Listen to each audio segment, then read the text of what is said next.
ఓం సహనావవతు సహనౌ భునక్తు సహ వీర్యం కరవావహై తేజస్వినావధీతమస్తు మా విద్విషావహై. ఓం శాంతి శాంతి శాంతి.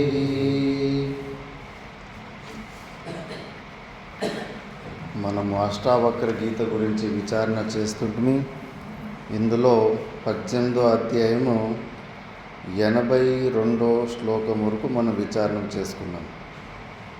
82 పూర్తయింది కదా. ఇప్పుడు 83వ శ్లోకము. ధీరో నద్వేష్టి సంసారం ఆత్మానం నదిదృక్షతి హర్షామర్ష వినిర్ముక్తో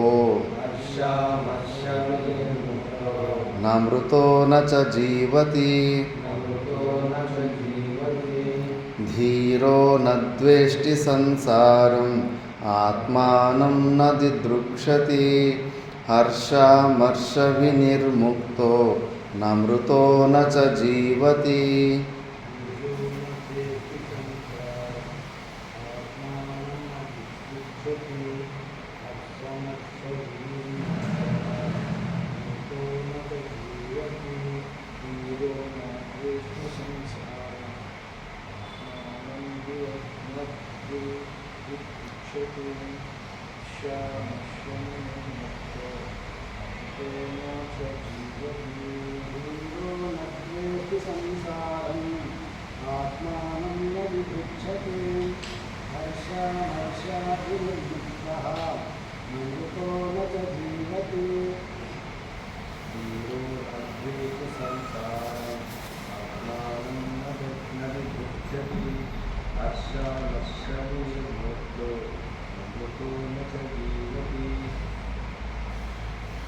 ధీరో నద్వేష్టి సంసారం.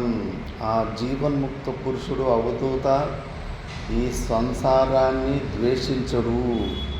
మనం దీన్ని అర్థం చేసుకోవాలి. ఈ ప్రపంచాన్ని, మనకు చుట్టూ ప్రతీతి రూపంలో కనిపిస్తున్న ప్రపంచాన్ని ఉన్నదున్నట్టుగా మనము స్వీకరించాలి.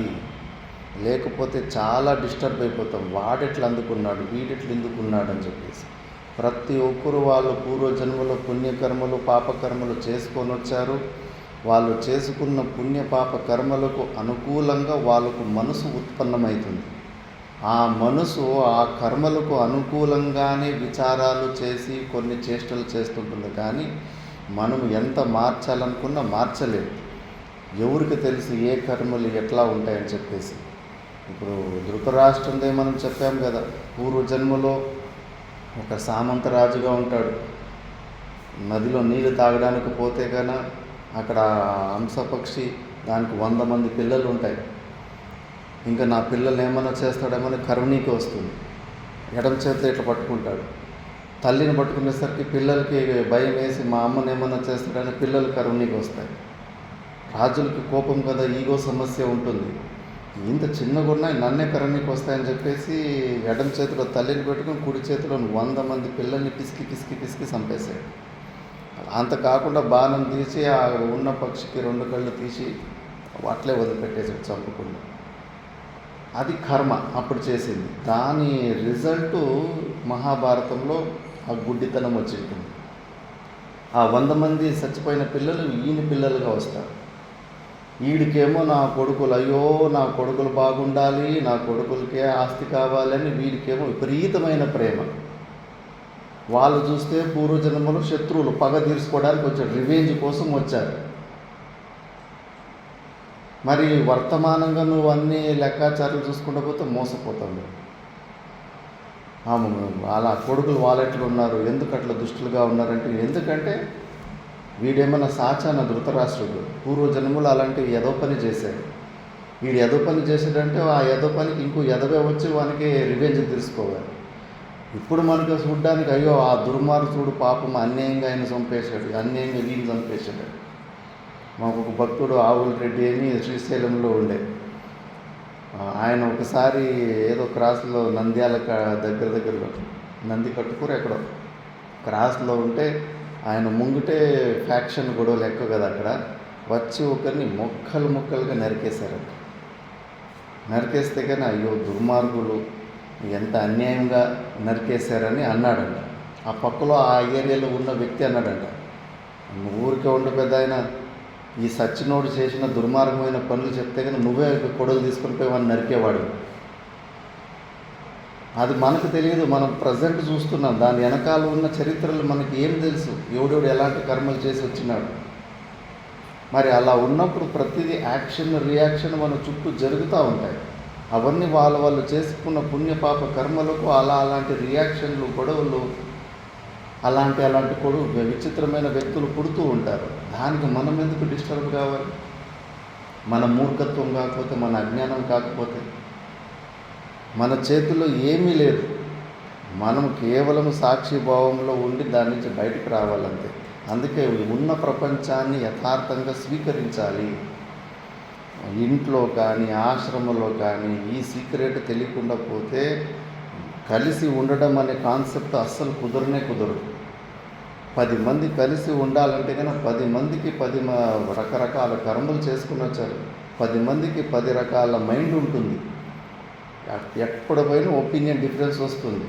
ఒక మామిడి చెట్టు వస్తుందంటే ఆశ్రమంలో 10 మంది ఉంటారనుకో, ఒకడు ఆ మూలలో పెట్టమన్నారు, ఇంకొకటి ఆ మూలలో వాయువులో పెట్టాలి, ఇంకోటి ఆగ్నేయంలో పెడదాం చెట్టు అంటాడు, ఇంకోటి నైరుతిలో అంటాడు, ఇంకోటి నార్త్ ఈస్ట్ కార్నర్లో మధ్యలో పెడదామంటాడు. 10 మందికి 10 రకాల ఐడియాలు, 10 రకాల ఇష్టాలు అనిష్టాలు ఉంటాయి. ఎందుకు అలా వస్తున్నాయంటే కానీ వాళ్ళు చేసుకున్న కర్మలకి అలాంటి మనసు వాళ్ళకి తయారైపోయింది. అందుకే ఏది జరుగుతున్నా చుట్టుముట్టు ఏది జరుగుతున్నా కూడా అన్నీ కరెక్ట్గానే జరుగుతున్నాయి. మనం అసలు ఏమి డిస్టర్బ్ అవ్వాల్సిన అవసరం, ఏది కారణం లేకుండా కార్యం, కాజు లేనిది ఎఫెక్ట్ లేదు. ఈ సత్యాన్ని మనం తెలుసుకోవాలి. అనవసరంగా మనము అన్నెసెసరీ టెన్షన్ తీసుకుంటూ ఉంటాం. ఎందుకు ప్రపంచంలో ఇంత అధర్మం ఉంది, ఎందుకు వాడు ఇట్లు చేశాడు, ఎందుకు ఇట్లు చేశాడు అని చెప్పేసి. వెరీ సింపుల్, వాడు పూర్వజన్మలో అలాంటి తప్పు చేశాడు, ఇలాంటి శిక్ష అనుభవిస్తున్నాడు. ఇది కూడా గుర్తు తెచ్చుకోండి. ఇక్కడ పూరి జగన్నాథ్లో జరిగిన భక్తుని కథ. ఒక సాధు పూర్వజన్మలో ధ్యానం చేసుకుంటా ఉంటే ఒక కషాయవాడు ఆవుని తరుముకుంటూ వచ్చాడు. తరుముకుంటూ వస్తే కానీ ఒక చేతిలో కత్తి ఉంది. ఆవు ఎక్కడ పోయిందని కోపంతో అడిగేసరికి భయపడి ఇట్లా అన్నాడు.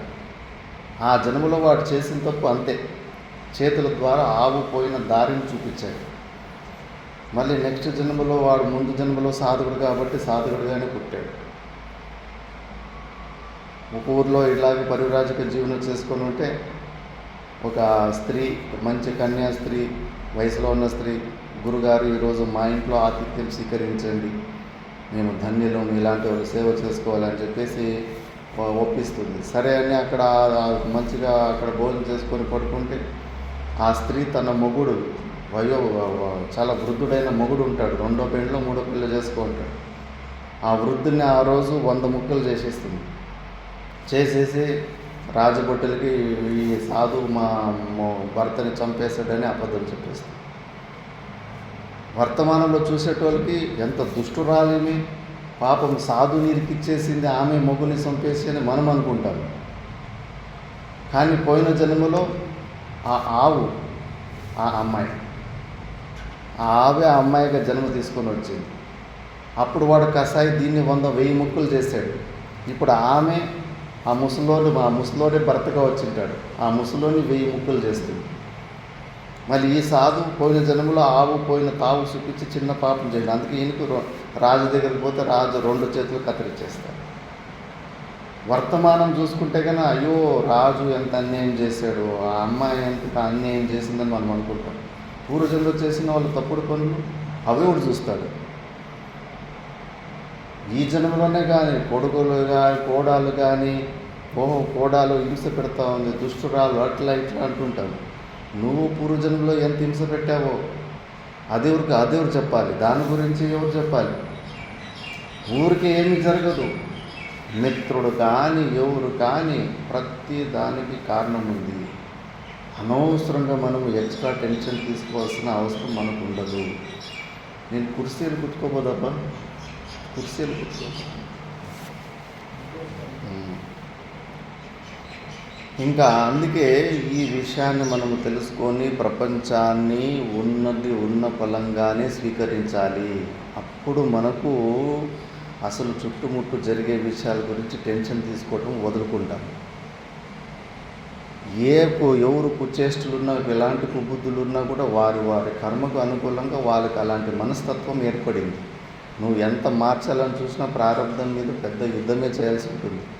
చాలా తక్కువ వరకునే మారుతారు ఎవరన్నా కానీ. మా గురుగారు చెప్పారు కదా, 40 సంవత్సరాలు స్కాన్ చేసి చూశారు. పుట్టినప్పుడు రజోగునిగా ఉన్నోడు తక్కువ సత్య వరకు రజోగునిలాగానే ఉన్నాడు. వాడి స్వభావాలు ఎవరో 100కి 1 స్వభావాలు మార్చుకున్నాడు. మరి వాడు ఆ మనుషులకు పూర్వజన్మలు చేసిన పుణ్యపాప కర్మలకు అలాంటి మనస్తత్వంతో అదే స్పీడు, అదే ఆలోచనలోనే, అదే మనస్తత్వంలోనే పోతూ ఉంటాడు. మనము డిస్టర్బ్ కాకూడదు. మన చుట్టూ జరుగుతున్న క్రియలకు, అవలక్షణాలకు, అధర్మాలకు కానీ దేనికి మనము అసలు డిస్టర్బ్ కాకూడదు. అందుకే ఆ ధీరో నాద్వేష్టి సంసారం, ఈ సంసారం ఇట్లెందుకు ఉంది, అట్లెందుకు ఉంది అని ఏమి కంప్లైంట్స్ ఉండద్దు. ప్రతిదానికి కారణం దాని స్వభావమే అంతే. ప్రతి ఒక్కరు వాళ్ళ ప్రారంభాలు తీసుకొచ్చారు, దానికి తగిన రియాక్షన్లు జరుగుతూ ఉంటాయి. అప్పుడు మనము రిలాక్స్ అయిపోతాం. ఆత్మానం నా దిదృక్షతి, మళ్ళీ ఇది నేను నా స్వరూపాన్ని పొందాలి అన్న కోరిక ఇది మళ్ళీ రిపీట్ అవుతూ ఉంది. ఆ కోరిక ఎందుకంటే పూర్ణంగా నేను ఆల్రెడీ ఉన్నాను. ఉన్న తర్వాత ఇంకా ఏమి తెలుసుకోవడానికి ఇంకేం మిగిలింది? ఎప్పటికీ నేను నాలో ఉన్న అహం అని ఒక ఆలంబన ఉంది. అహం ప్రత్యయ అస్తి కశ్చిత్ అహం ప్రత్యయ ఆలంబన నాలోనే ఉంది. నేను నిత్యంగా ఉన్నాను. 3 అవస్థల్లో సాక్షి రూపంలో అన్నీ తెలుసుకుంటా ఉన్నాను. నాకు అసలు లేనితనమే లేదు. నేను సత్తు చిత్తు ఆనంద స్వరూపాన్ని తెలుసుకున్న తర్వాత ఇంకేం మిగిలింది తెలుసుకోవడానికి? ఇంకేమీ లేదు తెలుసుకోవడానికి, ఇంకేమీ లేదు. పని అయిపోయింది.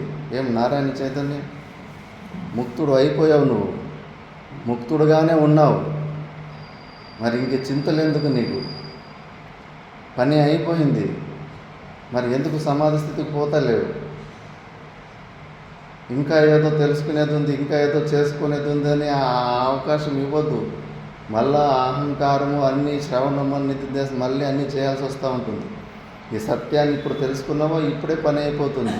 నెత్తి మీద ఉన్న బరువు పక్కకి దింపేయచ్చు.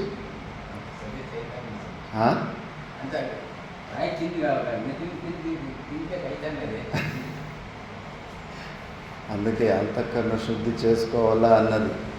ఆ శక్తినంతా సంసారంలో వాడేసావు. చిన్నప్పటి నుంచి ఆ శక్తినంతా కొద్దిగా ఇలాంటి సాధన మీద పెట్టింటే ఈరోజు ఈ అద్భుతమైన మనసు. ఒక వ్యక్తికి పని అయిపోయిందని మనసు బుద్ధిలోనే కదా కన్ఫర్మేషన్ వస్తూ ఉండేది.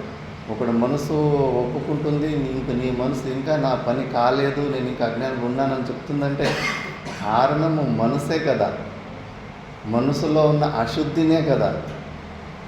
మరి ఇక్కడే మిస్టేక్ చేస్తున్నాం. అందుకే మంచిగా స్టెప్ బై స్టెప్ చేసుకొని సాధన శ్రవణ మన్నాదులు నీట్గా చేస్తుంటే కొత్తగా ఏమీ సాధన చేయాల్సిన అవసరం లేదు. జీవన్ముక్త పురుషునికి నేను మోక్షాన్ని పొందాలనే కోరిక కూడా ఉంటుంది. ఎందుకంటే ఇన్ని రోజులు నేను ముక్తుని కాదు, నేను బంధనంలో ఉండాలని అనుకొని నేను మోక్షాన్ని పొందాలని వట్టి ప్రయత్నాలు చేస్తున్నాడు. ఆల్రెడీ ముక్తుడయ్యే ఉన్నాడు. ఈ శరీరమే నేను అనుకొని అన్ని తప్పులు చేస్తున్నాడు.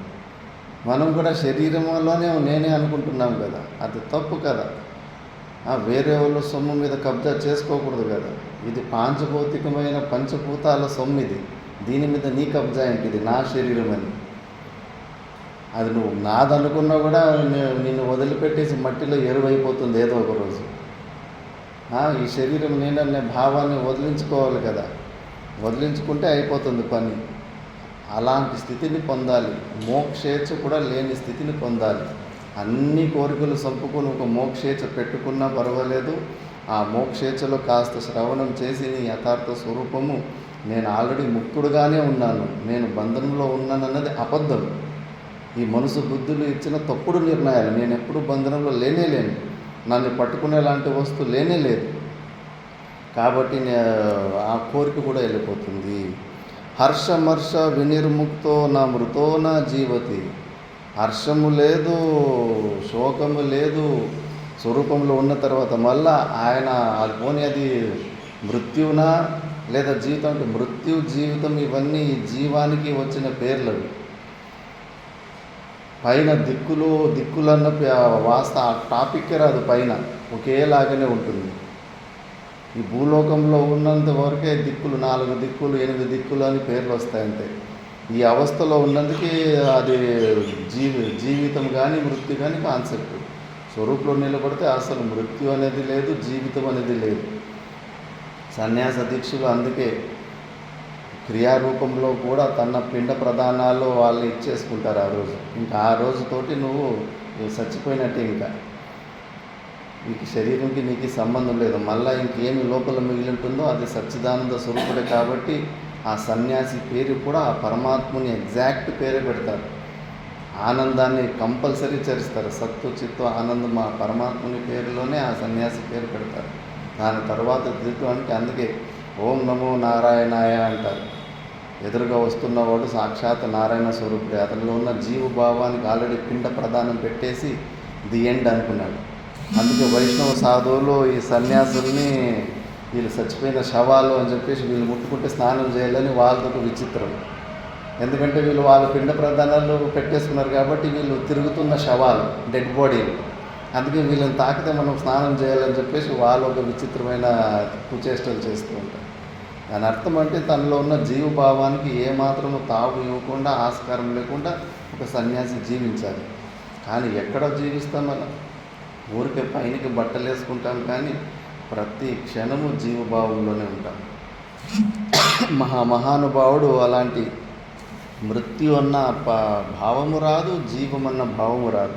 అందుకే ఆయన ఆత్మహత్యలు చేసుకోవాలన్న ప్రయత్నము ఉండదు, ఈ శరీరం కాపాడుకోవాలన్న ప్రయత్నము రెండు ఉండదు. ఉదాసీనంగా ఉంటాడు. నెక్స్ట్ శ్లోకంలో నిస్నేహ పుత్రదారాదో నిష్కామో విషయేషు చ నిశ్చింత స్వశరీరేపి నిరాశ శోభతే బుధః. నిస్నేహ పుత్రదారాధో నిష్కామో విషయేషు చ నిశ్చింత స్వశరీరేపి నిరాశ శోభతే బుధః.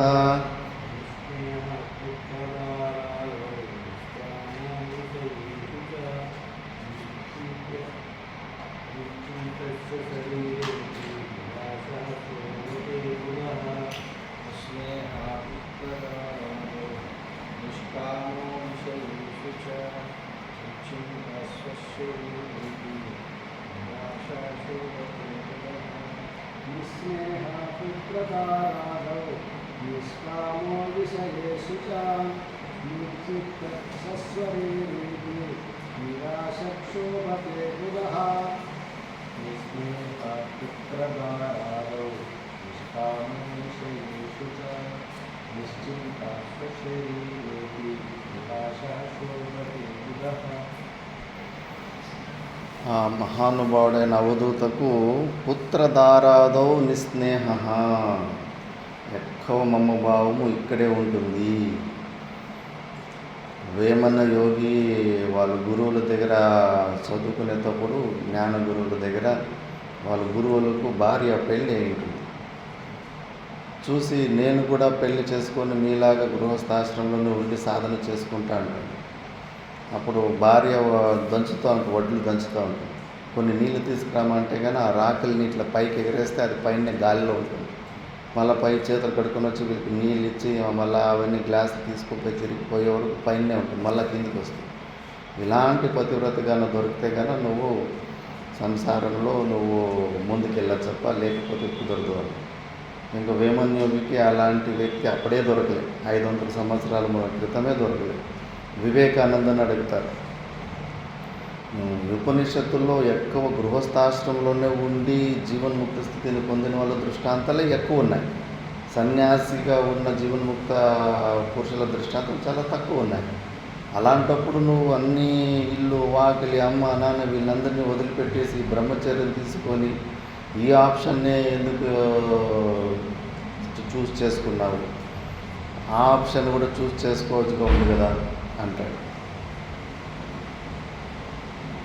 కుదరదని చెప్పాడు. ఇప్పుడు వర్తమాన స్థితిలో కలియుగంలో నువ్వు నిజంగానే మోక్షాన్ని పొందాలనుకుంటే గృహస్థాశ్రమంలో చాలా బహిర్ముఖత్వం ఉంటుంది. ఎవ్వరికి త్యాగం అనే కాన్సెప్ట్ రానే రాదు, పరిగ్రహమే ఉంటుంది. ఇంకా కావాలి, పట్టుకోవాలి అనే భావంలోనే ఉంటుంది. కానీ బై ఛాన్స్ అందులో పోయి ఇరుకుపోతే కానీ నీలో ఉన్న గుణాలు, సత్వ గుణాలు కూడా పోయి నీలో మళ్ళీ ఆసురు గుణాలు తెప్పించేస్తారు. అసాధ్యమని చెప్పేశాడు. నిజంగా ఎవడన్నా మోక్షాన్ని పొందరించుకుంటే కానీ ఇవన్నీ బంధాలు తెంచుకున్నవాడే దీన్ని ఈ స్థితిని పొందగలుగుతాడు. అంత ఈజీ కాదు. ఎమోషనల్ బ్లాక్మెయిలింగ్ అయిపోతుంది. నీకు తెలియకుండానే నువ్వు మమభావాల్లో ఇరుక్కుపోయి ఉంటావు. వశిష్ఠుడంత మహర్షి తను తెంచుకోలేకపోయాడు పిల్లల మీద. విశ్వామిత్రుడు వల్ల 100 మంది పిల్లలు చచ్చిపోతే కన్నా ఎన్ని 20 సార్లు 30 సార్లు సూసైడ్ అటెంప్ట్ చేశాడు, అయినా సావలేడు. మళ్ళా శక్తి మహర్షి గర్భంలో ఒకడు మిగిలి ఉన్నాడు, వంశం మిగిలింది అని తెలిసిన తర్వాత ఆత్మహత్య ప్రయత్నం ఆపుకున్నాడు. అవతార పురుషుడైన రామునికి జ్ఞానబోధ చేసిన వశిష్ఠునికి ఆ మమభావం పోలేదు. చాలా చాలా ప్రాక్టికల్గా దీని మీద అది తెంపుకోవాలి. అందుకే సన్యాస నియమాలలో ఒకసారి ఇల్లు వదిలిపెట్టి పోయిన తర్వాత సొంత ఊరు నుంచి ఎంత దూరం ఉండాలంటే అక్కడున్న పక్షి కూడా ఇక్కడికి రాకూడదు, అంత దూరం వెళ్ళిపోవాలని చెప్తుంది శాస్త్రం. నీకు మంచి సాధన జరగాలని. నువ్వేమైపోయావు వాళ్ళకు తెలియకూడదు, వాళ్ళేమైనారు నీకు తెలియకూడదు. అప్పుడు చూడు నువ్వు నీకు వాళ్ళ మీద మోహం ఉందా లేదా అన్న విషయం అప్పుడు నీకు తెలుస్తుంది. ఇప్పుడు సన్యాసము తీసుకొని ఈ టెక్నాలజీ వల్ల, ఈ మొబైల్ ఫోన్ల వల్ల మొత్తం సర్వనాశనం అయిపోయింది. ఆ మంచి ఒక బెనిఫిట్ ఉండే సన్యాసం తీసుకుంటే ఇల్లు వదిలిపెట్టి బయటకు వచ్చిన తర్వాత ఆ మమభావాన్ని తెంచుకునే లాంటి ఒక గొప్ప అవకాశం కోల్పోయారు. ఇంకేం ఫోన్లు ఉంటే కానీ ఎక్కడుంటే అమెరికాలో ఉంటే ఏమి, వేరే స్వర్గంలో ఉంటే మెసేజ్లో ఎవరు ఎట్లున్నారని అన్నీ అట్లే ఉంటుంది యథార్థంగానే. మళ్ళీ అక్కడ వాళ్ళు దుఃఖంలో వాళ్ళకి ఏదైనా కష్టాలు వస్తుంటే ఇక నువ్వు ఏడుస్తూ కూర్చుంటావు. ఇక్కడ చెప్పకపోయినా లోపల కుమిలిపోయి బాధపడుతూ ఉంటావు.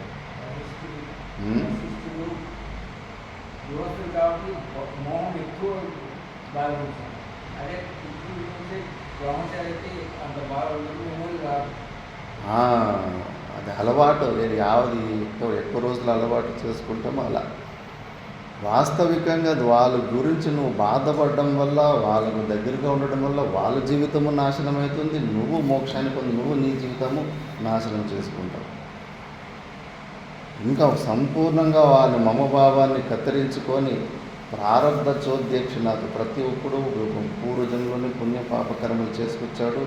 వాడి పుణ్యపాప కర్మలే వారి శరీరం మెయింటైన్ చేసుకుంటాయి అన్న సత్యాన్ని తెలుసుకున్న తర్వాత నీ కర్తవ్యం ఎక్కడి వరకు చేసావో అక్కడి నుంచి వదిలిపెట్టి వచ్చేయాలంతే.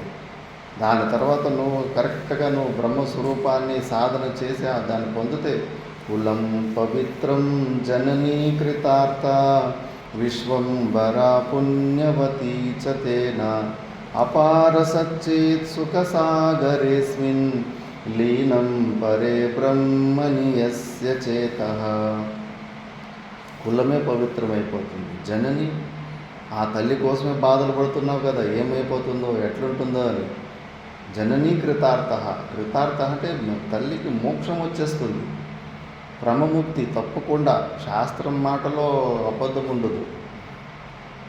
మళ్ళీ విశ్వంబరా పుణ్యవతి చతేన, ఈ పృథ్వీదేవి అబ్బా నేను ఇలాంటి మహానుభావుని మోస్తున్నాను కదా అని చాలా ఆనందపడుతుంటారు.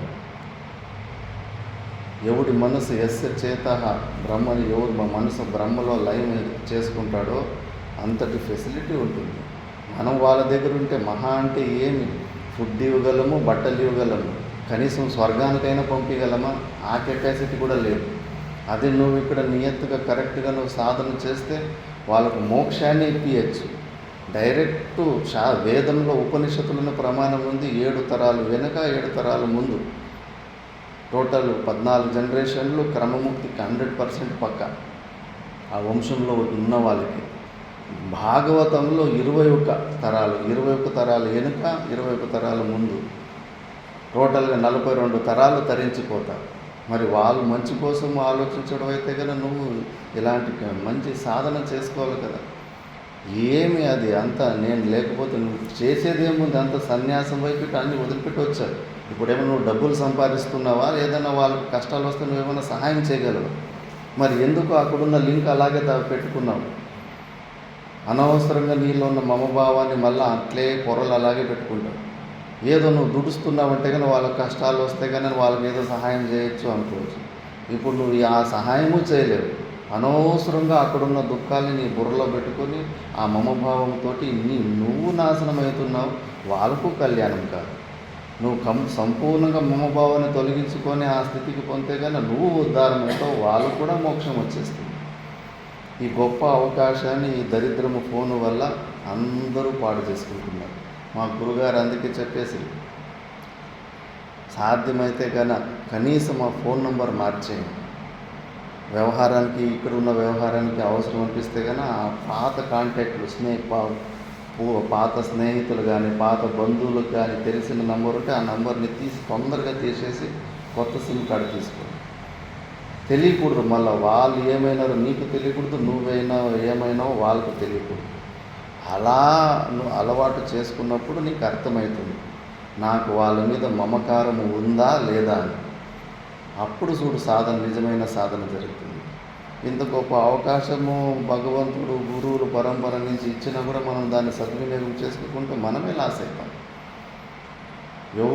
ఎవరి మీద ఆధారపడి లేడు. అనవసరంగా మనం ఊహించుకుంటే అయ్యో నేను లేకపోతే వాళ్ళు ఎట్లా బతుకుతారో లేదో.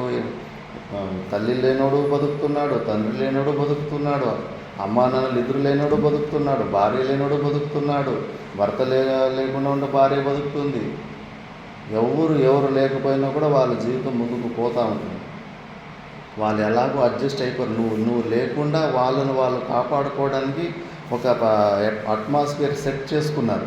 నువ్వు పోయి అనవసరంగా మళ్ళీ డిస్టర్బ్ చేసి అన్నెసెసరీ ఎక్స్పెక్టేషన్స్ క్రియేట్ చేయకు. నువ్వు వాళ్ళని కాంటాక్ట్ పెట్టుకుంటే ఇంకా ఈయన మాకేమన్నా సహాయం చేయగలడేమో అని కొత్త ఎక్స్పెక్టేషన్ క్రియేట్ అవుతుంది. అనవసరంగా అలాంటి ఎక్స్పెక్టేషన్ క్రియేట్ చేయకు. ఎక్కడిదక్కడ కట్ చేసేసి మంచిగా విచారణ చేసి, ఎందుకంటే నా అనుభవమే నాకు ప్రమాణం. 2010లో ఇల్లు వదిలిపెట్టి 2014 వరకు కాంటాక్ట్లో ఎలాగో టచ్లోనే ఉంది. నాకు వాళ్ళ మీద ఏమీ మోహం లేదులే అనుకుంటా ఉంటుంది. ఇంకా 2014 తర్వాత ఉత్తర భారతం వైపు వచ్చినప్పుడు ఇంకా ఫోన్ చేసి చెప్పేశాను, ఇంకా ఫోన్కి వాడే ఉద్దేశం లేదు, ఎక్కడ గుహలో ఉంటాను ఏముంటానో తెలియదు, ఫోన్ కూడా వదిలేస్తున్నాను, ఇంకా మీరేమైనారో నాకు తెలియలేదు, నేనేమైనానో మీకు తెలియదు అంటే ఇంకా అక్కడికి కేలికతం. వాళ్ళు ఏడ్చేదేదో ఏడ్చుకుంటారు, అంత అవుతుంది. మళ్ళా 2 సంవత్సరాల వరకు వాళ్ళే గుర్తుకొస్తారు. బతికినారో సచ్చినారో, కష్టాల పాలైపోయినారో అప్పుల పాలైపోయి ఏమైపోయినారో ఏమో అని. అప్పుడు అర్థమైంది ఓహో మోహం లేదని అనుకుంటాం, కానీ అది ఆ వియోగం జరిగినప్పుడు తెలుస్తుంది వాళ్ళ మీద ఎంత మోహం ఉంది. మళ్ళా వేదాంతం వింటూ మర్చిపోతున్నాను. వాళ్ళు పుట్టిన పండుగ కూడా మళ్ళీ గుర్తుకు రావు. కొద్దిగా అలా అలవాటు చేసుకుంటే ఆ మమభావం అనే పొరలు తొలగించుకోవాలి. అలా కాకుండా అంత పెద్ద మహానుభావులే దానికి భయపడితే కానీ మనం ఏదో పెద్ద జనక మహారాజు కన్నా పెద్ద జీవన్ముక్త పురుషుల్లాగా నేను అంటి వండుకుంటాను అనుకుంటే ఇవన్నీ పెద్ద నాటకాలే, కానీ మమభావాలు పోవు. మమభావాలు పోకుండా ఇంకా అహమ్మ భావం ఎలా పోతుంది? చాలా అందుకే నిస్నేహ పుత్రధారాదౌ.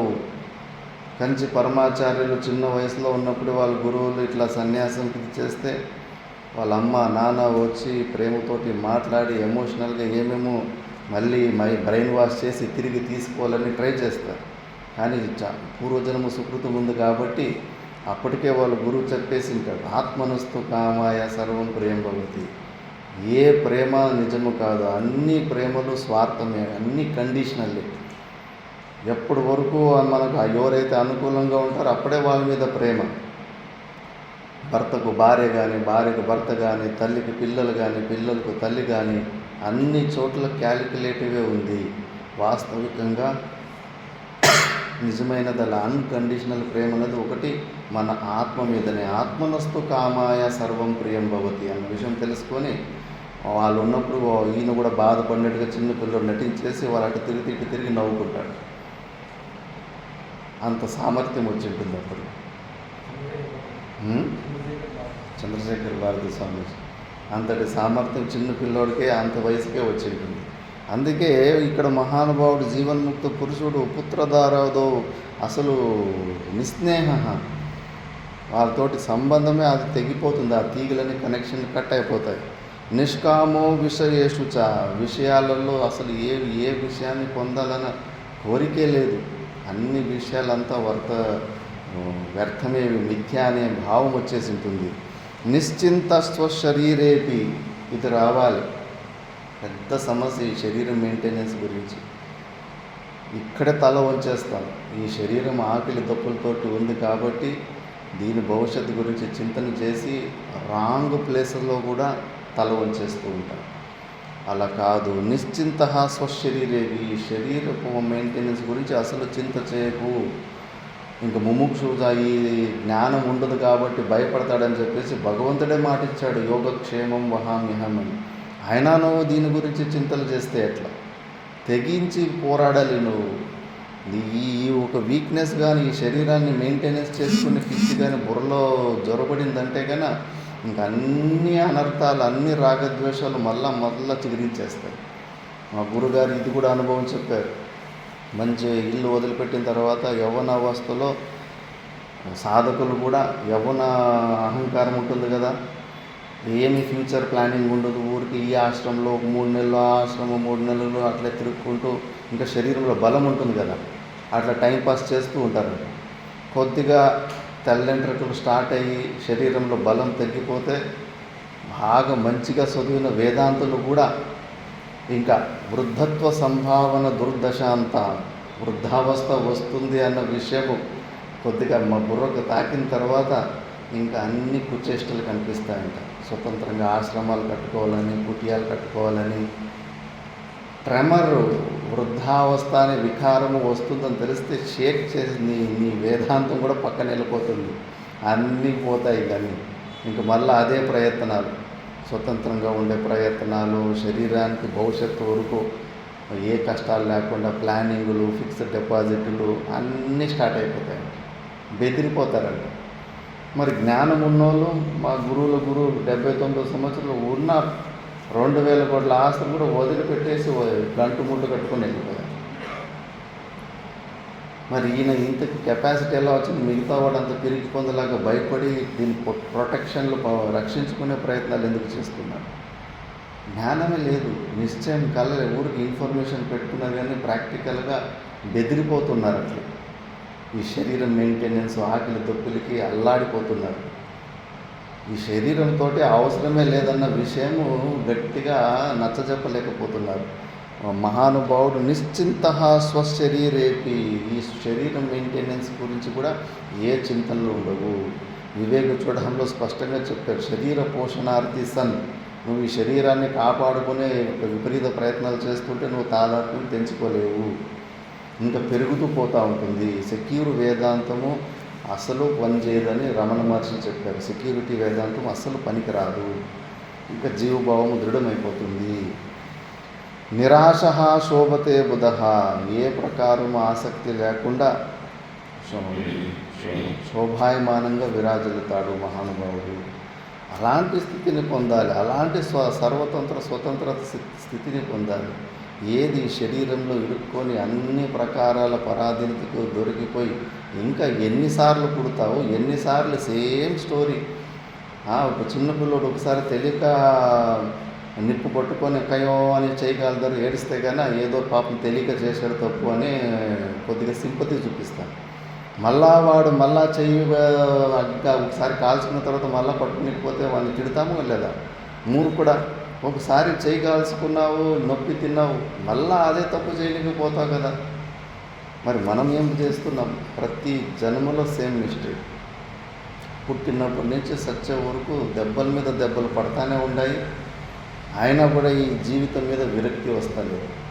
ఇంకా మళ్ళా పుట్టాలనే కోరికలు, ఎక్కడో ఏదో వస్తువుల మోహము, ఎనఫ్ ఈజ్ ఎనఫ్ అన్న అలంవృత్తి వస్తలేదు, ఆ పరమ వైరాగ్యం వస్తలేదు. అది రావాలంటే మంచిగా నిష్కామ కర్మయోగం, ఈశ్వరార్పణ బుద్ధి, ఈశ్వరుని కృప, ఇవన్నీ మంచి మంచి పనులు చేసింటే కానీ ఇటువైపు వచ్చేది మనసు.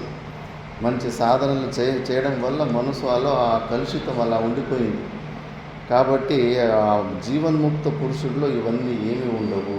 మనం ఇలాంటి స్థితిని యత్న సాధ్యత్వాత పొందాలని ప్రయత్నం చేస్తూ ఉండాలి. నెక్స్ట్ శ్లోకంలో తుష్టి సర్వత్ర ధీరస్య యథా పతితవర్తినః స్వచ్ఛందం చరతో దేశాన్ యత్రాస్తమితి శాయినః.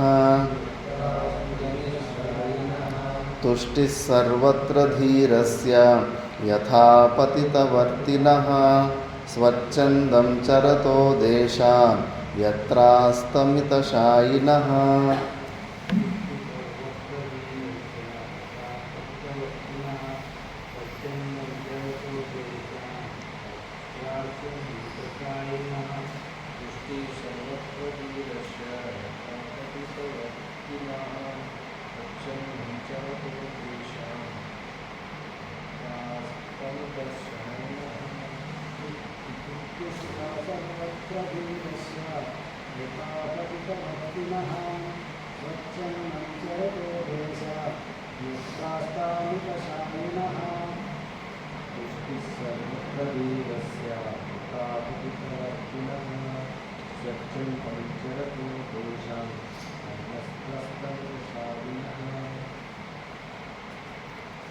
తుష్టి సర్వత్ర ధీరస్య, ఆ ధీరునికి ఎప్పుడూ సదా తృప్తి ఉంటుంది. యథాపతితవర్తినః స్వచ్ఛందం చరతో దేశాన్, ఎప్పుడు దానికి యదృచ్ఛ లాభ సంతుష్ట, ఏది తన పాలుకుంటుందో దానిలోనే సంతృష్టి పడుతుంటాడు. స్వచ్ఛందంగా తిరుగుతూ ఉంటాడు. నిరంకుశేన విహరణం, ఎవడి కంట్రోల్లోనూ ఉండడు. ఆ స్వతంత్రం ఆయన జుట్టు ఎవరి చేతికి ఇచ్చినడు. ఒకవేళ సాధన సమయంలో గురుగారి చేతికి ఇచ్చిండొచ్చు, కానీ దాని తర్వాత ఆయనను కంట్రోల్ చేసేలాంటి తత్వం ఆయన ఎవ్వరికి ఇవ్వడు. తుష్టి సర్వత్ర ధీరస్య యథాపతితవర్తినః స్వచ్ఛందం చరతో దేశాన్ యత్రాస్తమితాశైనః. ఎక్కడ సూర్యాస్తమైపోతే ఆ సమయంలో ఆయన ఎక్కడ ఉంటాడో అక్కడే ఆయన నిద్రిస్తూ ఉంటాడు. ఆయనకి ఇలాంటి ప్లేస్లో ఉండాలి, అలాంటి ప్లేస్లో ఉండాలి అన్న ఏ భావము ఉండదు. ಯಾರೋ ಹೋಗಿದ್ದು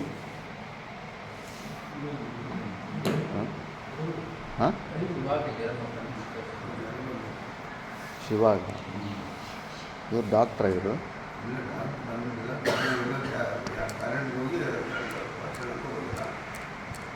ಸ್ಕೂಲಿಂದ ಬಂದರಾ? నెక్స్ట్ శ్లోకంలో పతతు దేతు వా దేహో నాస్య చింతా మహాత్మనః స్వభావభూమిమిశ్రాంతి విస్మృతాశేష సంస్కృతేః. పతతు దేతు వా దేహో నాస్య చింతా మహాత్మనః స్వభావభూమిమిశ్రాంతి విస్మృతాశేష సంస్మృతేః.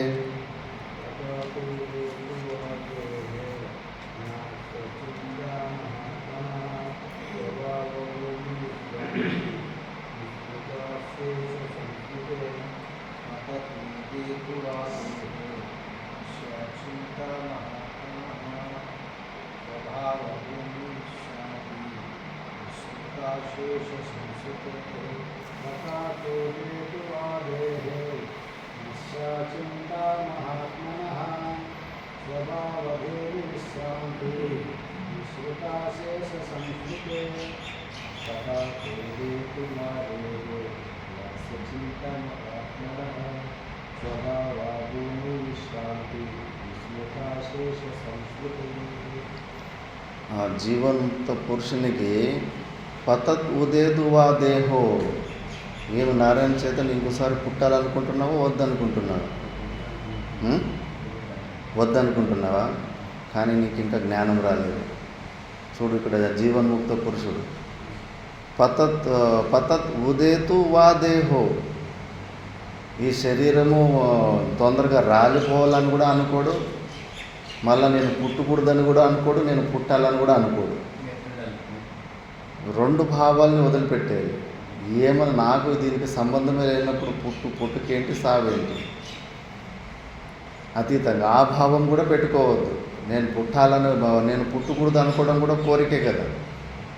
అహంకారానికి అదే చాలు, ఫుడ్ మంచిగా పెట్రోల్ దానికి. ఆ భావంతో చాలు. నేను పుట్టకూడదన్న కోరిక కలిగి ఉన్నవాన్ని. ఆ కోరిక ఎక్కడుంది? మనసులోనే కదా, మనసు బుద్ధిలోనే కదా. మళ్ళీ నువ్వు జీవభావంలో ఇరుక్కుపోతావు కదా. జాగ్రత్తగా ఉండాలి. ఏ దానికి తావు ఇవ్వకూడదు. నేను మళ్ళీ పుట్టాలని అనుకోవద్దు, నేను మళ్ళీ పుట్టకూడదని కూడా అనుకోవద్దు. అక్కడ పట్టేస్తుంది. ఏమనుకున్నావు? అహంకారం ఎన్ని ప్లాన్లు వేసి నేను ఎన్ని ట్రాప్లు వేసి నేను ఆట ఆడిస్తూ ఉంటుంది. నువ్వేమో అయ్యో నేను నియంతగా చాలా కష్టపడుతున్నాను, సాధన చేస్తున్నాను, నాకు ఇంకా పని కాలేదు నువ్వు ఏడుస్తుంటావు. చూడు, మరి ఈ చిన్న కోరికతో నేను మళ్ళీ ఇంకోసారి పుట్టకూడదు అన్న అది కూడా కోరికే కదా. అది మళ్ళీ అహంకారమే మళ్ళీ యాక్టివ్గా ఉంది కదా. మరి అహంకారంని చంపుకుంటేనే ఎప్పుడు చంపుకుంటే అప్పుడు నీకు మోక్షం వస్తుంది. ఆ కోరికతోటి చాలా అది జీవంతంగా అలాగే ఉంది. మళ్ళీ మొలకలు వేసేస్తుంది. మళ్ళీ రకరకాల కోరికలు పుట్టించేసి నిన్ను జీవభావంలోనే చంపేస్తుంది. మళ్ళీ పుట్టకూడదని ఎందుకు అనుకుంటున్నావు? అది నీకు భయాన్ని తెప్పిస్తూ ఉంది. మరి నీకు భిన్నంగా పుట్టు సావును చూసుకుంటూనే ఉన్నావు కదా. అందుకే పతతు ఉదేతు వా దేహో నాస్య చింత మహాత్మన. ఉంటే ఉండనే పోతే నాకు సంబంధం లేదు. దత్తాత్రేయుని ప్రబల ప్రారంభము కల్పాంతం వరకు ఉంది. ఆయన జన్మే అలాగా జరిగింటుంది. కల్పాంతం వరకు మళ్ళీ శరీరాలు చేసుకొని ఈ మోక్ష పురుషార్థము మోక్ష సాధనల గురించి ఆయన ఉద్ధరిస్తూ ఉంటాడు. మరి ఆయనకు శరీరాలు వస్తూ ఉంటాయి, పోతూ ఉంటాయి. ఆయనకేమైనా చింత చేస్తున్నాడా? మాత మాణిక్యేశ్వరమ్మది కూడా దత్తాత్రేయుని అవతారమే అంటారు. 8 సంవత్సరాల వరకు అసలు శరీరం ఉందన్న విషయమే తెలియలేదంట. 8 సంవత్సరాల తర్వాత ఓహో నేను ప్రకృతిలో వచ్చేసానని అనిపించిందంట. అందుకే ఆ రెండు భావనలకు అతీతంగా ఉండు. నేను సావాలని అనుకోవద్దు, నేను బతకాలని అనుకోవద్దు, నేను మళ్ళీ పుట్టాలని అనుకోవద్దు, పుట్టకూడదని కూడా అనుకోవద్దు. ఏమీ అనుకోవద్దు. అనుకుంటున్నామంటే మనసు యాక్టివ్ అయిపోతుంది. చాలు, మనసుకు అదొకటి ఛాన్స్ కాదు, అక్కడ అది మళ్ళీ అది చిగురు వచ్చేస్తుంది. అందుకే స్వభావ భూమి మిశ్రాంతి విస్మృత శేష సంస్కృతే. అందుకే ఆయన ఈ భావనలు కూడా వదిలిపెట్టేసి చింత లేకుండా హాయిగా ఉంటాడు. ఏమన్నా కానీ ఈ శరీరానికి నాకు సంబంధం లేదని చెప్పేసి. నెక్స్ట్ శ్లోకంలో అకించన కామచారో నిర్ద్వంద్వశ్చిన్న సంశయః అసక్తః సర్వభావేషు కేవలో రమతే బుధః. అకించన కామచారో నిర్ద్వంద్వశ్చిన్న సంశయః అసక్తః సర్వభావేషు కేవలో రమతే బుధః.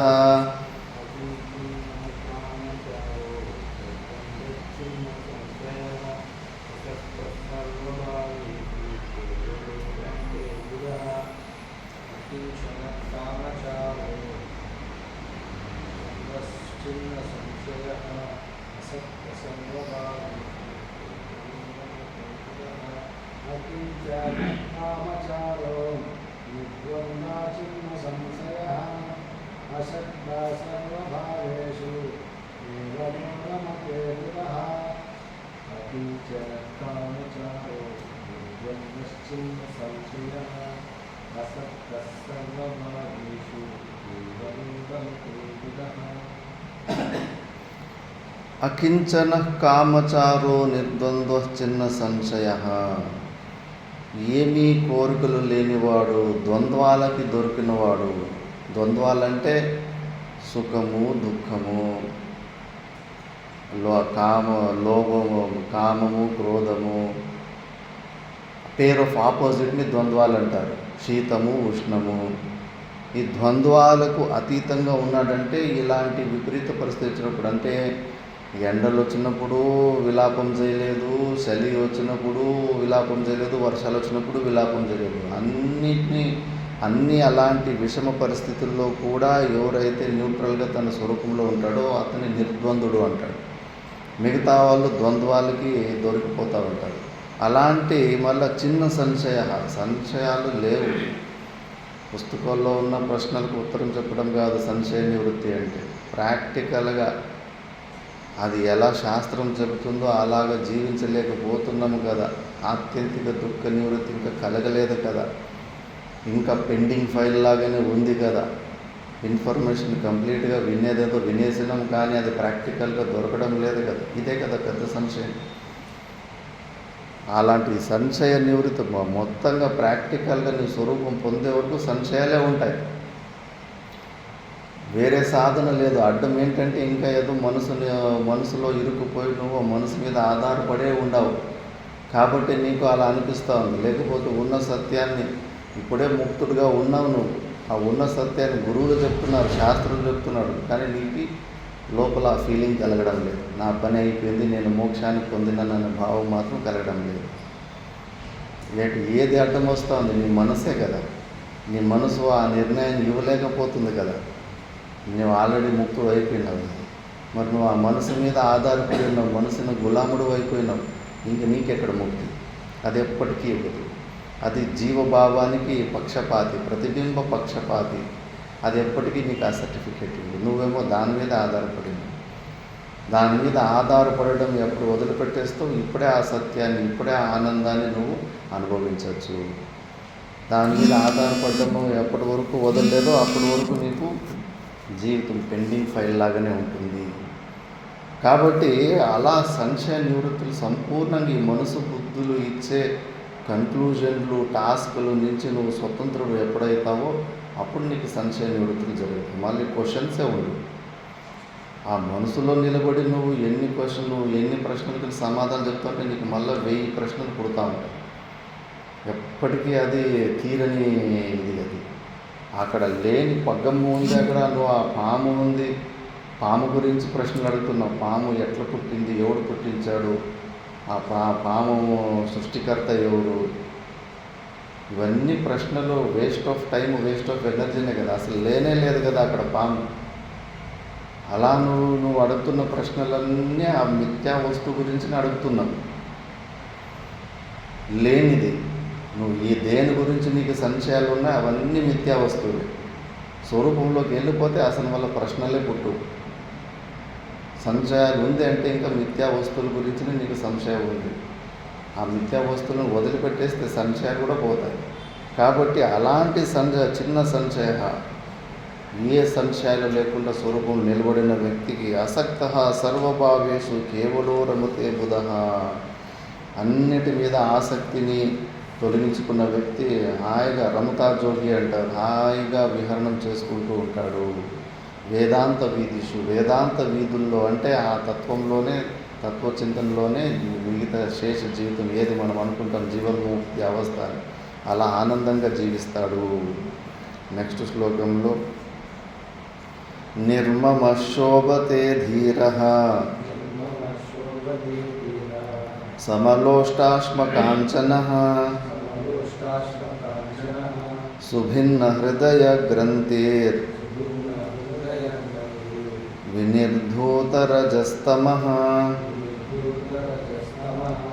నిర్మమ శోభతే ధీరః సమలోష్టాశ్మకాంచనః సుభిన్న హృదయ గ్రంథిర్ వినిర్ధూతరజస్తమః.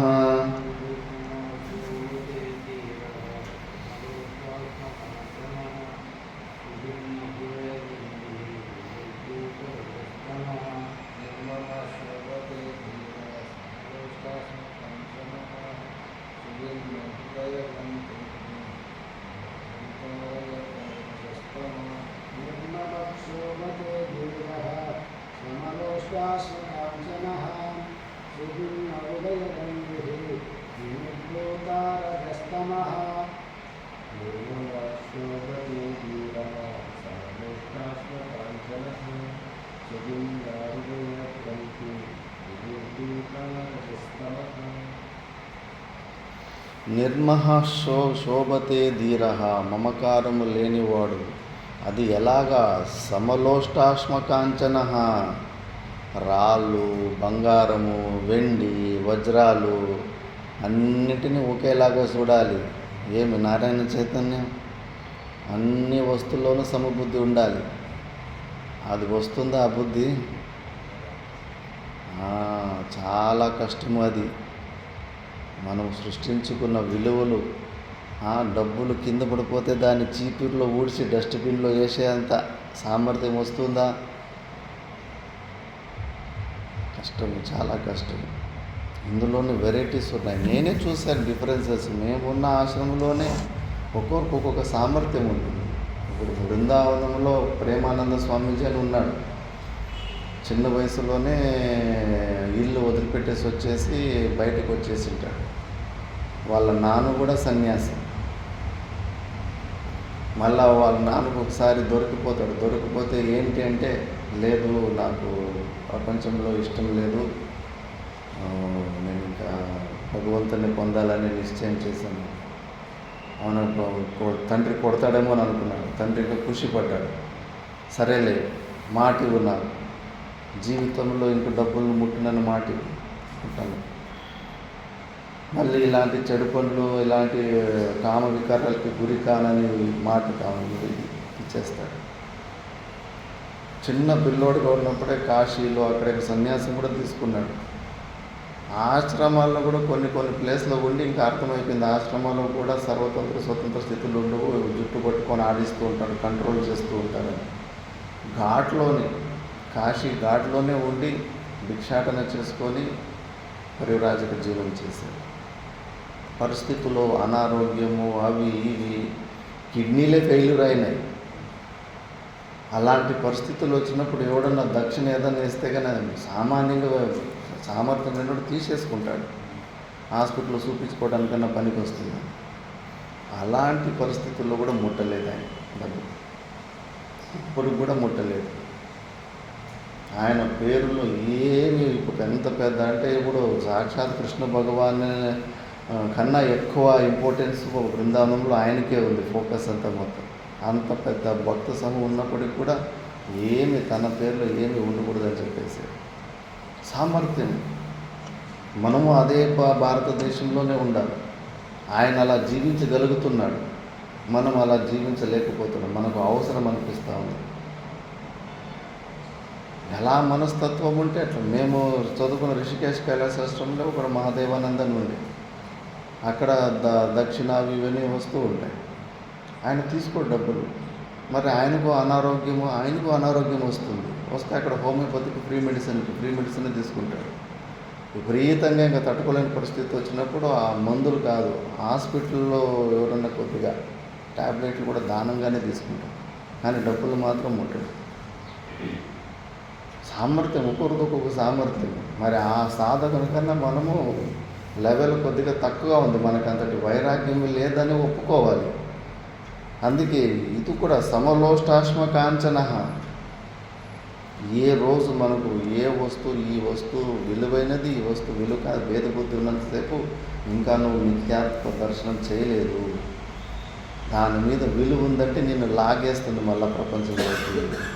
ఎవరికి మోసం చేస్తావు? నీకే తెలుసు.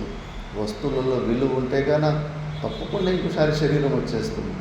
కిమిచ్చన్ కస్య కామాయ శరీరం అనుసంజలేత్ అని శాస్త్రం చెబుతుంది. ఎవరికి ఏ కోరికలు లేవు, బయట ఏది మహత్వ బుద్ధి, ఏ వస్తువును నిజమైన వస్తువు కాదని ఉన్న వ్యక్తికి కోరికలు లేకుండా పోతుంది.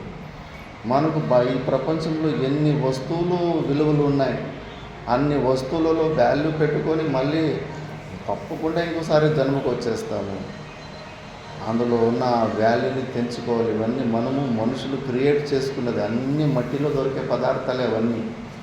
ఊరికే వాటికి మనం విలువలు పెంచుకున్నాము. కాబట్టి సమలోష్టాశ్మకాంచన, అన్నిట్లోనూ రాళ్ళు, రప్పలు, బంగారం, వజ్రములు అన్నిటినీ ఒకేలాగా చూడాలి. ఎంతమంది చరిత్రలు ఉన్నాయి. ముందు గురువు పోతూ ఉంటే వెనక శిష్యుడు వస్తూ ఉంటాడు. ఆ బంగారుది ఏదో నెక్లెస్ ఏదో పడి ఉంటుంది, ఆభరణం. ఇంకా శిష్యుడు బంగారాన్ని చూసి మళ్ళీ చేతి గీతికి ఎత్తుకుంటాడేమో అని చెప్పేసి ముందున్న గురువు కాళ్ళతోటి మట్టి కొద్దిగా వేస్తుంటాడు.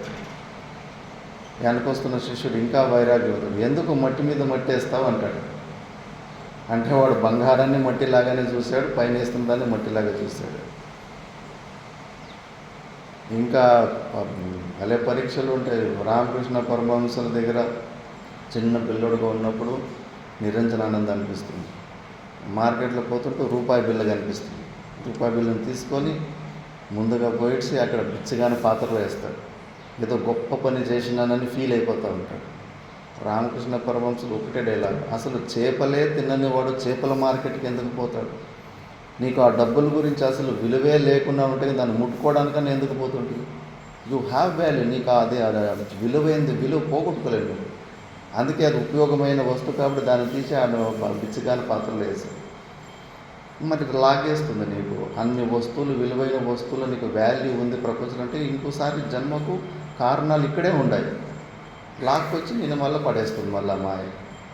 కాబట్టి ఈ తత్వము ప్రాక్టికల్గా రావాలి. సమలోష్టాశ్మ కాంచన అని చెప్పాను కదా మా జీవన్ముక్త పురుష చరిత్రలు. తులసిదాస్ ఇంటికి దొంగతనం చేసి ఆయన దగ్గర ఉన్నది ఇత్తడివి పాదకాలు అవి ఇవి. వాళ్ళు కన్నము వేసి దొంగతనం చేసి పారిపోవాలని చూస్తే రాముడు లక్ష్మణుడు వాళ్ళకు అడ్డం కనిపించేశారు. ఇంకా దొంగలు పారిపోలేక భయపడి లోపల ఉండిపోయారు. ఆయన 3 గంటలకు నిద్ర లేస్తే తెలిసిపోతుంది, ఓహో వీళ్ళు దొంగలు అని చెప్పేసి. మనలాంటి వాళ్ళ రియాక్షన్ ఎట్లుంటుంది? టక్ అని 100కి 100 కొట్టి పోలీస్ స్టేషన్కి ఫోన్ చేసి పట్టించేస్తారు. కానీ మహానుభావులు ఆ జలము కలశంలో ఉన్న జలం తీసి స్థేనానాం పతయే నమో నమః అని రుద్రంలో ఉన్న మంత్రం చెప్తారు. ఈశ్వరుడు కాకుండా ఇంకెవడు ఉంటాడు ప్రపంచంలో? ఎందుకు నాయన కష్టపడి 3 గంటలు మూట కొట్టినాడు, పారిపోవచ్చు కదా అంటే లేదు, ఆయన బ్లూ కలర్ శరీరం ఉన్న ఆయన మళ్ళీ వైట్ కలర్ శరీరం ఉన్న వీళ్ళిద్దరూ అక్కడ బాణాలు పెట్టుకొని మాకు భయపెట్టారు, అందుకే పోలేకపోయాము అంటే దొంగలకి రామలక్ష్మణుడు దర్శనం ఇచ్చారు. అంటే ఆయన తత్వం ఎలా ఉంది? నా బాధకాలు నా సొమ్ము అన్న భావన లేదు కదా. ఆ తత్వం రావాలి, ఆ కెపాసిటీ రావాలి. అప్పుడు ఏదన్నా నువ్వు ప్రాక్టికల్గా నీకు ఆ శాంతి లభిస్తుంది. లేదంటే నీది ఒక వస్తువు, ఒక కోపినం కనిపించకపోయినా నువ్వు పిచ్చి పట్టేస్తుంది. ఎవడు తీసుకోబోయాడు కోపినం? ఆ ఒక సాబును కనిపించకపోతే కానీ ఎవడు సాబును కొట్టే, ఒక పరక కనిపించకపోతే కానీ ఎవడు తీసుకెళ్ళిపోయాడు పరక అని. వాల్యూస్ పోగొట్టుకోవాలి. ప్రపంచంలో మిథ్యాత్వం నిశ్చయమైన ఏది ఇంపార్టెంట్ కాదని. వివేకానందుడు ఒక సాధు స్టోరీ గురించి వినింటాడు. పహారీ బాబాను అనిపిస్తుంది. ఆయన దగ్గర ఇంకో సాధు ఏంటంటే ఆ సాధు దగ్గరికి రాత్రి ఒకటి దొంగ పడేసి అంత మొత్తం దోచుకొని గంటు ముట్ట కట్టింటాడు. ఆ లోపలికి ఈయన పహారీ బాబా వెళ్ళేసేసరికి ఇంకా చూసేసి భయపడేసి గంటు కట్టిన మూటని వదిలిపెట్టేసి అట్లే పరిగెడుతూ ఉంటాడు. 10-12 కిలోమీటర్లు పరిగెత్తింటాడు. ఆ సాధు అయ్యో వీడు ఆ గంటు వాడు మూట కట్టిండు కదా, ఆ మూటను తీసుకొని వాడిని వెంబడి 12 కిలోమీటర్లు పరిగెత్తింది. ఇంక వాడు అలసిపోయి పడిపోయితే, అరే ఇంత కష్టపడి నువ్వు గంట మూట కట్టుకున్నావు ఆయన, దీన్ని తీసుకోపో కదా, ఎందుకు అక్కడే వదిలేసిపోయావని ఆయనకి ఇచ్చాడు. ఆ దొంగకు ఆశ్చర్యం, అయ్యి నన్ను కొడతాడనుకుంటే కన్నా ఇలా చేస్తున్నాడని చెప్పేసి.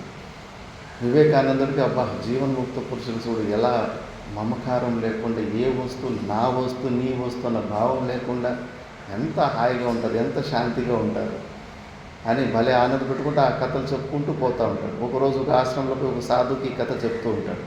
కథ చెప్తూ ఉంటే ఆ సాధు ఏడుస్తాడు. ఎందుకు ఏడుస్తున్నారంటే ఆ దొంగని నేనే అంటాడు. ఒకప్పుడు దొంగ ఇప్పుడు ఒక పెద్ద సాధు అయ్యింది. ఆ దొంగను కూడా మార్చేసే అంత అద్భుతమైన చరిత్ర ఉంది ఆ మహానుభావుడు. మనం ఎట్లా రియాక్ట్ చేస్తాం ఊహించుకుంటూ ఒకసారి. మన దగ్గర ఉన్న డబ్బులు, మన దగ్గర ఉన్న వస్తువులు ఎవరైనా దొంగతనం చేసుకపోతే ఏం రియాక్షన్ ఉంటుంది? ఎంత మోహం ఉంది ఆ వస్తువుల మీద కానీ ఏమన్నా కానీ. వట్టిగా మాటలు డైలాగులు చెప్పుకుంటే సరిపోదు. నేను సచ్చిదానంద స్వరూపు, నేను సచ్చిదానంద స్వరూపు. నువ్వు ఈ ప్రాక్టికల్గా ఇంకా నీకు ఏ ఏ వస్తువులో విలువ ఉందో మళ్ళీ ఆ వస్తువులని నువ్వు ఇంకో జన్మకు తీసుకొచ్చేస్తావు. ఇలాంటి కథలు ఒకటి కాదు, కొన్ని వేల లక్షల కథలు ఉన్నాయి భారతదేశంలోని జీవన్ముక్త పురుషుల చరిత్ర. కాబట్టి ఈ తత్వాన్ని మనము పొందాలి. సమలోష్టాశ్మ కాంచన, ప్రాక్టికల్గా పొందాలి. ఏ వస్తువులోనూ విలువ పెంచుకోవద్దు.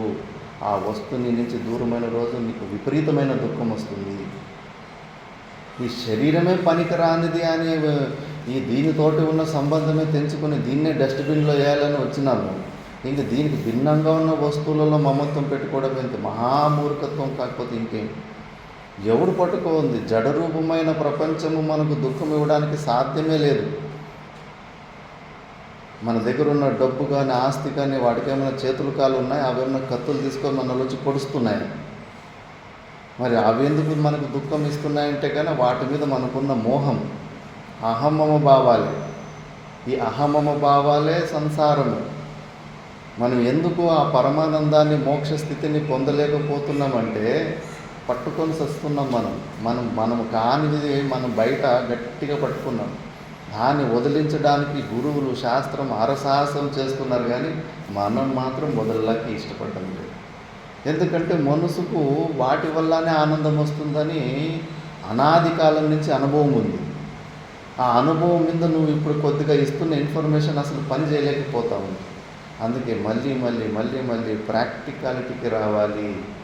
థియరీ ఎంత వింటావు, ఎంత విని ఏం చేస్తావు, అవన్నీ క్రాస్ చెక్ చేసుకోవాలి. సాక్రటీస్ అనే ఫిలాసఫర్ వారితో పాటు మార్కెట్లోకి పోయేవాడు. ఇంకా ఏమన్నా వస్తువు కొనాలనిపిస్తూ ఉందా నాకు అని, విండో షాపింగ్ అంత తిరిగి వచ్చిన తర్వాత ఇంకా ఈరోజు ఏ వస్తువు కొనాలనిపించలేదంటే కానీ ఇప్పుడు కరెక్ట్గా ఉన్నదని క్రాస్ చెక్ చేసుకునేవాడు. అట్లా మనము క్రాస్ చెక్ చేసుకోవాలి, ఊహించుకోవాలి. ఇప్పుడు మన దగ్గర ఉన్న ఏ వస్తువులు పట్టుకున్న వస్తువులలో మొబైల్ నా నుంచి దూరం అయితే నేను ఏ ఫీలింగ్, ఎలా భావన ఉంటుంది? ఈ పుస్తకాలు నా నుంచి దూరం అయితే ఏం భావన ఉంటుంది? ఈ ఆశ్రమ పరిస్థితి నా నుంచి దూరం అయితే ఎలాంటి భావన ఉంటుంది?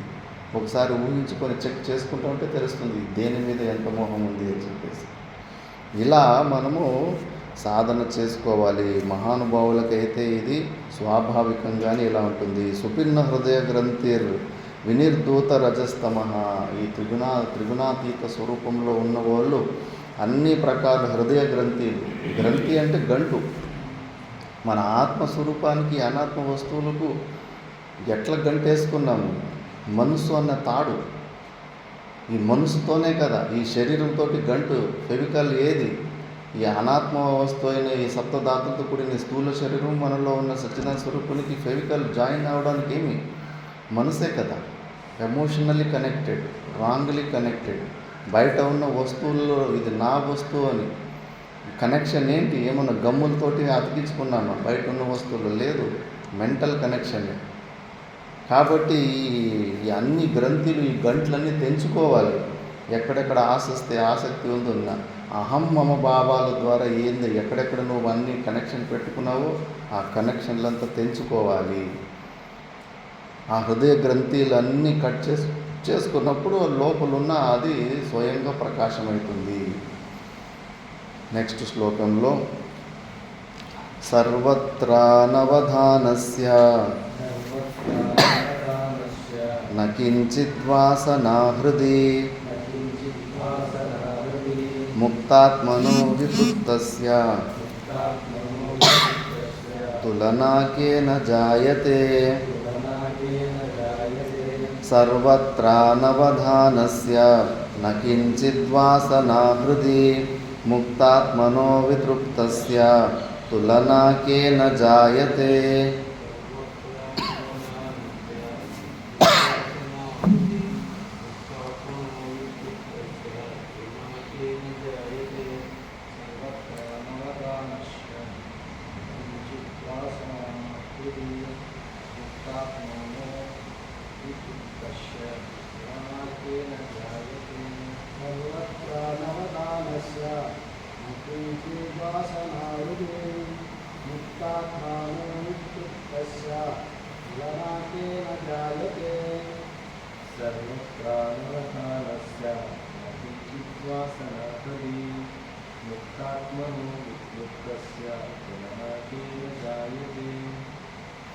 సర్వత్ర అనవధానస్య, అన్ని చోట్ల కూడా ఎక్కడ అటెన్షన్ని ఇవ్వని జీవన్ముక్త పురుషుడు. నా కించిత్ వాసన హృది, ఏ వాసనలు లేవు. ఎందుకంటే బయట మిథ్యాత్వ నిశ్చయం అయిపోయింది, పనికిరాని లేని వస్తువులు అని తెలిసిపోయింది. అందుకే ఆ లేని వస్తువులని పొందాలనే కోరిక, వాసనలు ఉండడానికి ఆస్కారమే లేదు. సత్యత్వ బుద్ధి ఉన్నప్పుడే వాసనలు ఉంటాయి. ఎడారిలో ఉన్న ఎండమావుల్లో అది ఎవరికి కోరికలు పుట్టవు. ముక్తాత్మనో వితృప్తస్య తులనాకేన జాయత, అలాంటి ముక్త స్వరూపం దగ్గర కంపారిజన్. మీకు ఒక మంచి ఎగ్జాంపుల్ చెప్పడం అంటే ఈ ప్రపంచంలో ఏమీ లేదు. Single masterpiece. రావణాసురుడు రాముడు చేసిన యుద్ధం ఎలాగుందంటే రావణయోర్యుద్ధ రావణయోరివ. దానికి ఇంకో వేరే ఎగ్జాంపుల్ లేదు. వాళ్ళు ఆ యుద్ధం ఎంత ఘోరంగా ఎంత భయంకరంగా ఉందంటే అలాంటి యుద్ధం ఇంకోటి దాని గురించి చెప్పాలంటే దాని గురించే చెప్పాలి, ఇంకోటి అలాంటి జరగలేదు. అలాగే ఈ ఆత్మస్థితి, ఆ జీవన్ముక్తి స్థితి గురించి ఈయన జీవితం ఆయనలాగా ఉంటుంది ఈయనలాగా ఉంటుందని ఎవరు ఎక్కడ చంపేయలేము. ఉపమానే లేదు, నిరుపమ. దానికి ఏమి ఎగ్జాంపుల్ ఇవ్వలేము. అది మాస్టర్ పీస్, సింగిల్ పీస్. అది అంత అద్భుతమైన ఆ మహానుభావుని చరిత్ర మనము ఎవరితోటి మనము కంపేర్ చేయలేము. అది నిరతిశయమైన ఆనంద స్థితి కాబట్టి దాంతో కంపేర్ చేయలేము. మహా అంటే మనకు ఆకాశం దృష్టాంతం కొద్దిగా వ్యాపకంగా ఉంటుంది కాబట్టి ఆకాశకల్ప అని మనం దృష్టాంతాలు చెప్పుకోవచ్చు. కానీ అలాంటి ఆయనే అలాంటి స్థితి కలిగిన వ్యక్తి కానీ ఇంకోరు లేరు అని ఇక్కడ చెప్పుకుంటూ వస్తున్నాడు. మిగతాది మనం నెక్స్ట్ క్లాస్లో మనం విచారించాలి. ఓం పూర్ణమదః పూర్ణమిదం పూర్ణాత్ పూర్ణముదచ్యతే పూర్ణస్య పూర్ణమాదాయ పూర్ణమేవావశిష్యతే. ఓం శాంతి శాంతి శాంతి.